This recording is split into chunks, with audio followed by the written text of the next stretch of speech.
नेपालीमा डरलाग्दो कथा र घटना भन्ने च्यानल त्रिकोण टेल्सलाई सब्स्क्राइब गर्नुहोस् र बेल आइकन थिच्नुहोस्।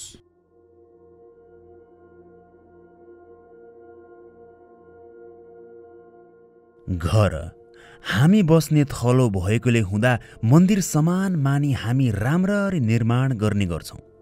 यही घर बनाउने मान्छेहरूलाई रिझाउन, खुसी पार्न, मान्छेहरू उनीहरूले चाहेको भोजन बेला बेला गराइदिने, खोजेका पेय पदार्थ दिने यस्तो पनि गर्छन्। आजको श्रृङ्खलामा यस्तै एउटा घर निर्माण गरेको अनि त्यस घर निर्माण गर्ने कामदारको विषयलाई लिएर एकजना श्रोताले एउटा निकै डरलाग्दो सत्य घटना लेखी पठाउनु भएको छ।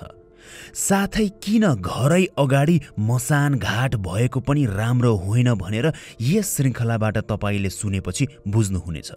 सुनौ त्रिकोण टेल्सको 122 श्रृङ्खलामा सत्य घटना।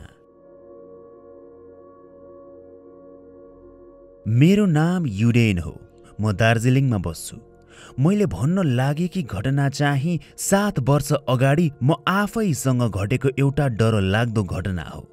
म त्यति बेला 13 वर्षकी थिएँ र हाम्रो घर भर्खर बनाइएको थियो। अनि त्यस घर बनाउँदा चाहिँ हाम्रो गाउँमै बस्नुहुने एकजना काका पनि घर बनाउन सघाउन आउनुहुन्थ्यो। उहाँ चाहिँ त्यसरी घर बनाई ज्यामीकै काम गरी जीविकोपार्जन गर्नुहुन्थ्यो। अनि आफ्नै गाउँको हुनु भएकोले उहाँ हाँसी खुसी नै काम गर्नुहुन्थ्यो।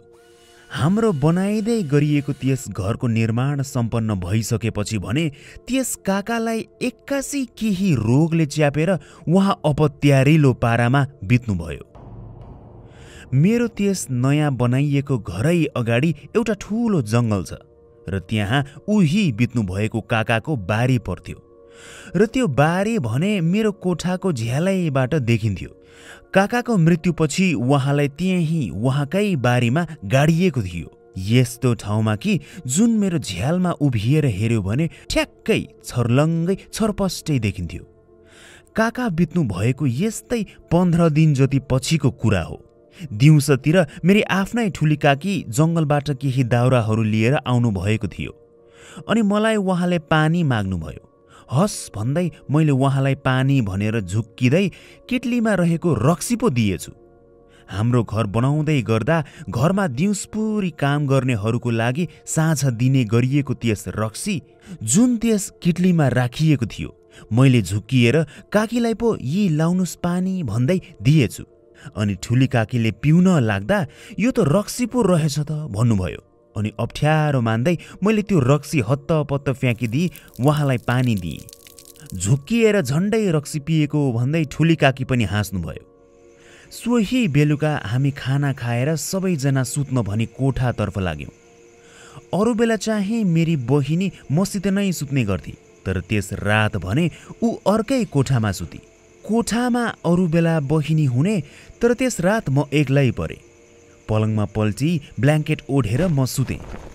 मेरो कोठामा रहेको झ्याल जसबाट बाहिरको ठुलो जङ्गल अनि जङ्गलमा रहेको त्यस मरेका काकाको मृत शरीर गाडिएको उहाँकै बारी, झ्यालबाट छरपष्टै देखिने त्यो सबै जग्गाहरू, त्यस झ्याल त मैले खुल्लै पारेर सुतेको थिएँ। यस्तै रातिको 11:30 हो कि 12 बजेको बीचमा होला।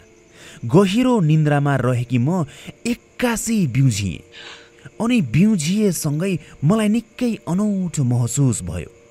मलाई अचानक त्यो झ्यालबाट कोही सट्ट भित्र छिरेर मेरो जिउभित्र सर्लक्कै प्रवेश गरेको जस्तो आभास भयो। मैले मेरो आँखाले भने म झसङ्ग भई बिउझिएसँगै सबै देखिरहेकी थिएँ, तर मेरो शरीरलाई भने मैले केही आदेश दिनै सकिरहेकी थिइनँ। मेरो पुरै शरीरबाट नै मेरो नियन्त्रण हराएको झैँ भइरहेको थियो। मेरो मस्तिष्क पनि एकदमै लाटो भएको झैँ हुँदै थियो अनि त्यो सँगै मेरो शरीर एकदमै भारी हुन थाल्यो। सकि नसकी जोडले बल लगाउँदै मुट्ठी कस्न खोज्दै म बिस्तारै पलङबाट उठ्न सफल भएँ। कराएर घर परिवारहरूलाई उठाउन चाहिरहेकी थिएँ, तर बोल्नै असमर्थ हुँदै थिएँ। जसो तसो बिस्तारै पाइला सार्दै आफू जबरजस्ती सर्दै म ढोकासम्म पुगेँ।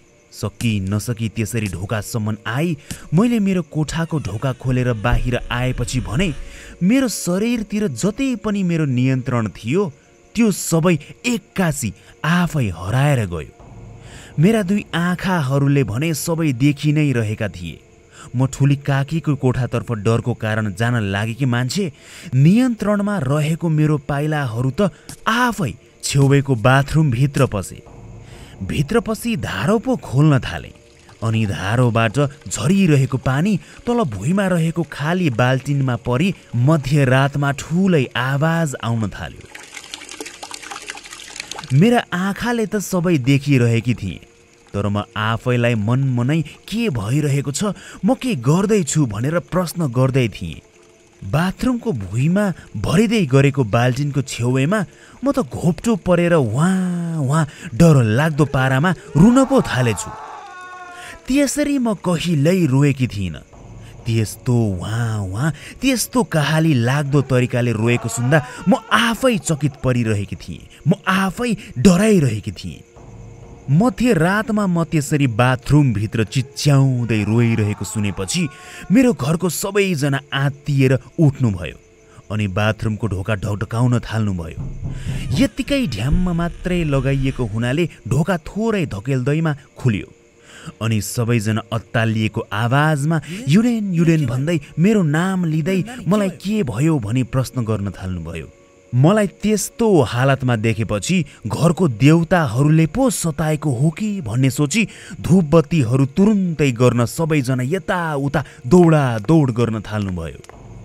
अनि मेरी सानी काकी चाहिँ चुलो बालेर चुलोको आगो छेउमा मलाई राख्नको लागि सुक्खा दाउराहरू निकाल्न थाल्नुभयो। मलाई भान्सा कोठामा लिएर गइएको थियो अनि भान्सा कोठामा म त्यही मेरी सानी काकीको छेउमा बसिरहेकी थिएँ। मैले मेरा आँखाले सबै देखिरहेकी थिएँ, कानहरूले सबै सुनि पनि रहेकी थिएँ, तर अझै मेरो शरीर मेरो नियन्त्रणमा थिएन। अहिले तपाईँ जसरी चाहेको बेला उठ्न बस्न यताउति टाउको हल्लाउन सकिरहनु भएको छ, म त्यति बेला मेरो आँखा बाहेक म केही आफ्नो दिमागले आफ्नो शरीरलाई अह्राउनै सकिरहेकी थिएन। मानौ कि त्यो मेरो शरीर नै थिएन। दिमाग पनि शून्य भएको झैँ लाटो भएको झैँ भइरहेको थियो। यति समय त कमसेकम आँखा र कानहरूले काम गरिरहेकै थिए, दिमागले भइरहेको घटनालाई कैद गरिरहेकै थियो। तर यसपछि जे भयो मलाई केही यादै छैन। सबै मेरो परिवारहरूले मलाई पछि भन्नुभएको। सानी काकीको छेउमा बसिरहेकी मैले त त्यही 15 दिन अगाडि बित्नु भएको गाउँको काकाकै बोलीमा मलाई त पर बारीमा राखेको छ नि भन्दै सानी काकीलाई भन्न थालेछु। त्यो सुन्ना साथ सानी काकी आत्तिएर मेरी ठुली काकी अनि काकालाई तुरुन्तै आवाज दिँदै या आउनुहोस् त, युडेनले त के पो बोलिरहेकी छे त भन्नुभयो। मेरो ठुलो काका र काकी चाहिँ धूपबत्तीको सामान लिएर आउनको लागि माथिल्लो कोठामा जानुभएको थियो र उहाँहरू पनि सानो काकीले बोलाउन साथ आत्तिएर के भयो रे भन्दै आउँदाखेरि भने त्यही बारीमा गाडिएको मृत काकाकै आवाजमा मेरो ठुलो काकीलाई बुहारी भन्दै बोलाए। बुहारी? आफूलाई बुहारी भनेर बोलाउँदा मेरो घाँटीबाट त्यही मरेका काकाकै स्वर जस्तो सुनिएको र व्यवहार भएको देखेपछि ठुली काकीको आङ जिङ्रिङ भयो। तर ठुली काकीले त्यस आवाजलाई ध्यान नदिई तल भान्सातर्फ नै आउनुभयो। मेरी ठुली काकी भने आँटिलो स्वभावकी हुनु भएकोले मलाई केले समाएछ भनेर के होस् त भन्दै उहाँले प्रश्न गर्न साथ म त रक्सी पिउन आएको कति दिन भयो, रक्सी पनि पिउन नपाएको भन्न थालेछु।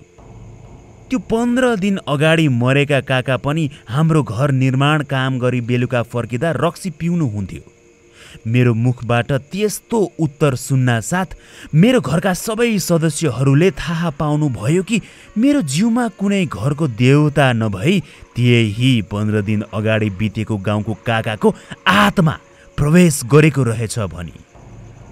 अनि मेरी ठुली काकी रिसाउँदै त्यो केटलीको रक्सी किटलीसँगै फ्याँकिदेऊ त्यही जङ्गलतर्फ भन्दै ठुलो काकालाई भन्नुभयो। अनि काकाले पनि हतारिँदै त्यस किटलीमा भएको रक्सी त्यही किटलीसँगै बाहिर हुत्याइदिनु भयो। अनि त्यसपछि भने बिस्तारै म लोलाएको झैँ अलि भिन्न तरिकाले चलमलाउन थालेँ अनि आफ्नो जिउ अलि आफ्नो काबुमा आएको जस्तो महसुस हुन थाल्यो। दिमाग पनि खोलिएको झैँ बिस्तारै चङ्गा भएको झैँ जस्तो भयो। अनि बिस्तारै मेरो जिउ भने पुरै दुखिरहेको जस्तो हुन थाल्यो, मानौ मलाई कसैले बेसरी कुटेको होस् त्यस्तो भइरहेको थियो।